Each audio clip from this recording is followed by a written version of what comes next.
The heavenly hazelnut latte steamed in the ceramic mug, sending a warm, nutty aroma through my cafe, Cacio Latte. My latest creation promised to be another hit, though my enthusiasm dimmed every time I glanced across Main Street.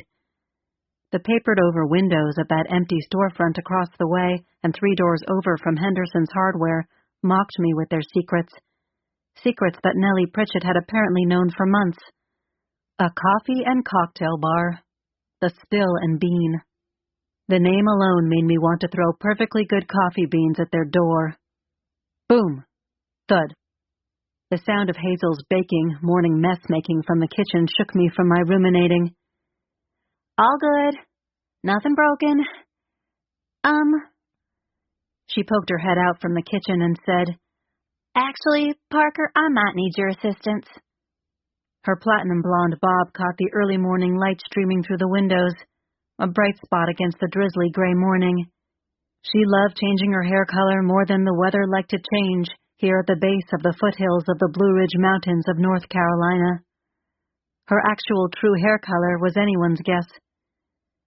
I tamped down on the espresso grounds. Be right there. This was par for the course with Hazel in the kitchen. While she was a genius with her recipes and delicious desserts, she had some room for growth when it came to orderliness, something I had plenty of, which made us a dynamic duo. After I helped Hazel salvage a batch of her butter pecan cookies, not without sampling a spoonful of the buttery dough first, I headed back out to my station behind the large oak counter and prepared for the morning rush. Like usual, the cafe buzzed with the whirl of caffeinated bees as regulars lined up for their daily fix, and others sat throughout the cafe with their drinks and friends. Their conversations filled the space like a soundtrack. A few curious faces peeked at the flyer I had on display, touting the upcoming Tunnel Tour kickoff party. Tunnel Vision, a peek at Magnolia Grove's past. It was one of the hottest topics in town, rivaling the mysterious renovation across the street and the upcoming mayoral election.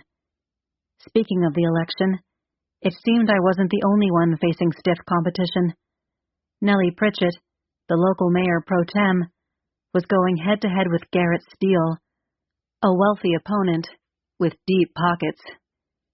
Whit Hawthorne, our town's esteemed historian, and my handsome beau, stepped into the cafe amidst the morning rush. He went to the back, leaning against the counter as he waited for a lull in the steady stream of customers placing orders. I stole glances at his gentle face and dark hair, flecked with distinguished silver at the temples. My heart still skipped a beat whenever he flashed his signature crooked smile, exuding southern charm and a hint of wit. Lately, he's been a pillar of patience, offering comfort as I navigated the emotional roller coaster sparked by the new coffee shop opening across the street. You know what the new competition reminds me of? Whit said, over the rolling hum of me frothing milk. What's that? That one episode from your former podcast. I believe it was titled A Site for Sabotage, where the competing food truck owners? Ah, yes. Sometimes I miss podcasting. You're talking about episode 47, A Side of Sabotage, I said, reaching for a clean portafilter. The food truck war was just a cover for an insurance scam, though I have to admit, some light sabotage sounds tempting right about now. Parker Hayes. Whit's tone carried that gentle warning I'd grown familiar with. Let's not plot any crimes before they've even had their grand opening. Too late. I pulled a shot of espresso and watched the rich amber liquid stream into the cup.